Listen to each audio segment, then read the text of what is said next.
বিজয়ও পানসে মনে হয় যদি অভিনন্দন জানানোর কেউ না থাকে। হারও খুব সুন্দর লাগে যদি আপনার প্রিয় কেউ আপনার পাশে এসে দাঁড়ায়। বন্ধুরা, সৎভাবে জীবন কাটানোর চেষ্টা করুন। আপনার বিজয় কিংবা হারের দিনে যাতে আপনার আপনজন আপনার পাশে থাকে। এই কথা বলে শুরু করছি আজকের গল্প।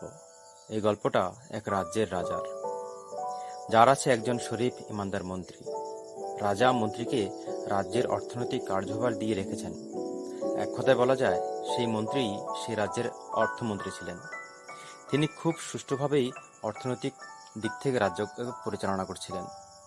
কিন্তু কেউ এসে রাজাকে কুমন্ত্রণা দিয়ে গেলেন, বলে গেছেন মন্ত্রী তার সদ্ব্যবহারের কথা ভাবতে ভাবতে দেশের উন্নতির কথা ভুলে গেছেন।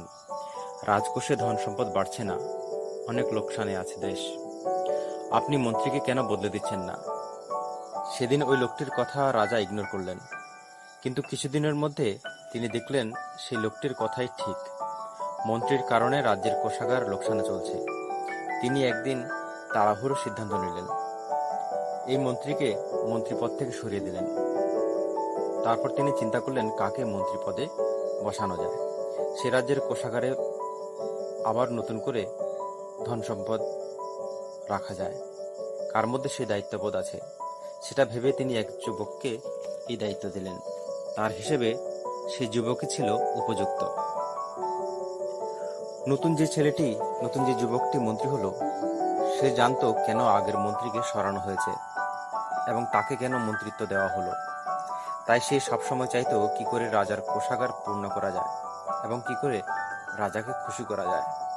আর এর জন্য সে যে কোনো সিদ্ধান্ত নিতে রাজি ছিল।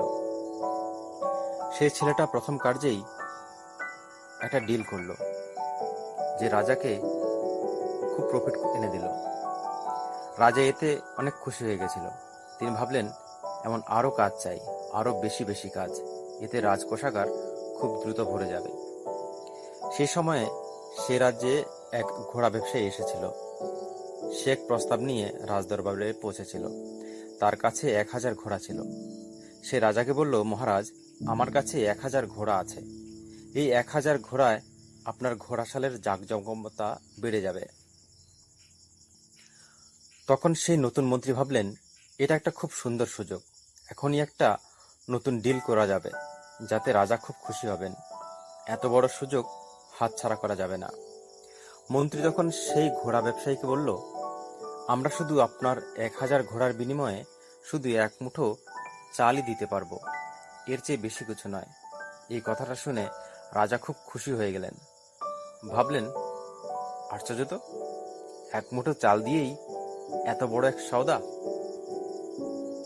রাজা তখন মনে মনে খুব খুশি হলেন এবং রাজদরবার থেকে চলে গেলেন। যাওয়ার আগে নতুন মন্ত্রীকে বলে গেলেন যেন সওদাটা ঠিকঠাকভাবে করে নেয়। কিন্তু রাজা চলে যাওয়ার পর ঘোড়া ব্যবসায়ী রাজি হলেন না এই সওদাতে।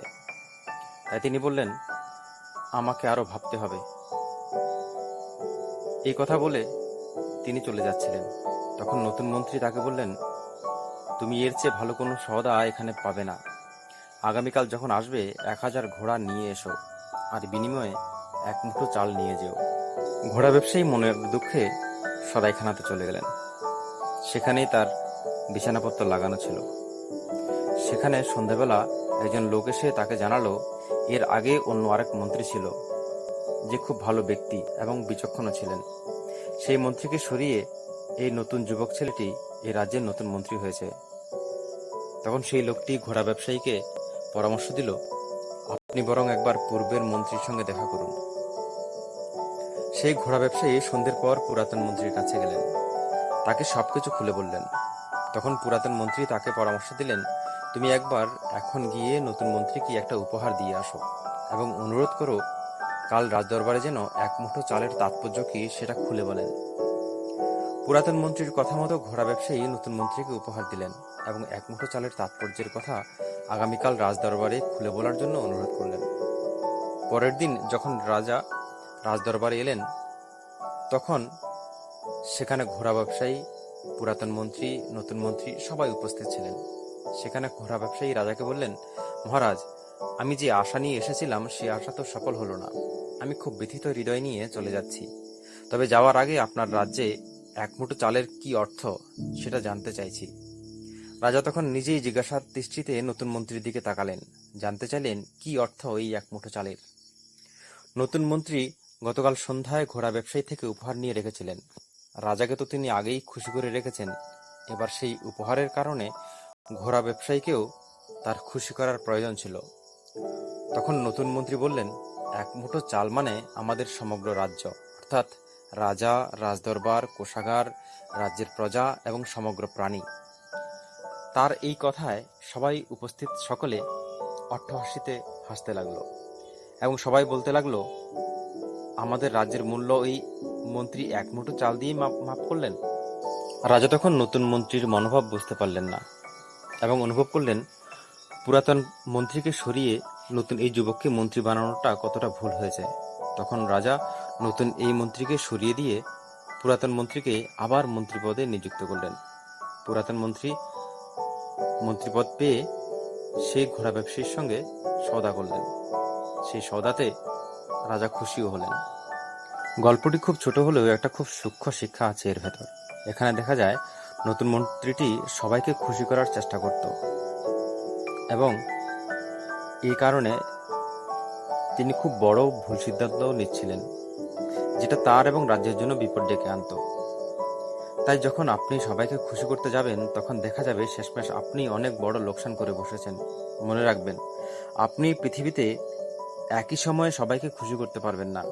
সবার নিজস্ব মনোভাব আছে, নিজস্ব সিদ্ধান্ত আছে, নিজের পৃথিবী আছে এবং সেটা প্রত্যেকেরই আলাদা আলাদা। তাই সবাইকে খুশি করার আগে দেখুন আপনি যে কাজ করছেন সেটা করে আপনি খুশি কিনা, আপনি হ্যাপি কিনা, সেটা আগে দেখুন।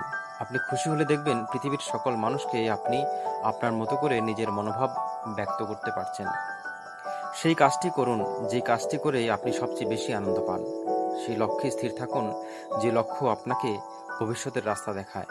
যে লক্ষ্য পূরণের আপনি স্বপ্ন দেখেছেন সেটাতে মনোনিবেশ করুন। সবাইকে ম্যানেজ করতে যাবেন, দেখা যাবে শেষমেশ কিছুই হবে না। কথায় আছে, দু নৌকায় পা দিয়ে লক্ষ্যে পৌঁছানো যায় না। ধন্যবাদ।